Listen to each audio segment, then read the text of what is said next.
ये घाय जय खानदेश भावसोणी. आज आपलं जलगाव झाणम होतम. मग काय, सकाळीच बाईक काढी आणि आपण जलगावच्या दिशेने निघालो. रस्त्यामध्ये लागलम धागलम गोरगाव, मग मोठम गोरगाव आणि पुढे लागलम खेडी. खेडीनंतर आपण थोडम थांबलो तापी नदीमा. अरे बापरे, नदीमात नुसतं फफुटा उडी राहणा. पुलनम काम अजून बी अपूर्णच आहे.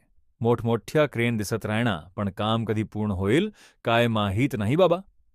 तिथून पुढं पुन्हा प्रवास सुरू केला. रस्त्यात भोकर भादली लागलम. मग कटोरा, इकडेत केडीच केडीला गेलचे. पुढं करंज लागलम, मग काणदा, आणि मग आपण पोहोचलो बडे जटाधारी महादेव मंदिरमा. महादेवना दर्शन लिधा, आशीर्वाद घेतला आणि मन एकदम शांत झालं. त्यानंतर आपण जलगावमा पोहोचलो. तठे संजीवनी दूध संघाची मीटिंग होती. मीटिंग अटेंड केली, सगळ्यांशी चर्चा केली. मग नंतर मस्त जेवण केलं आणि संध्याकाळी परतीचा प्रवास सुरू केला. अशा प्रकारे आपला आजचा जलगाव प्रवास खूप छान आणि आठवणीत राहणारा झाला. जय खानदेश.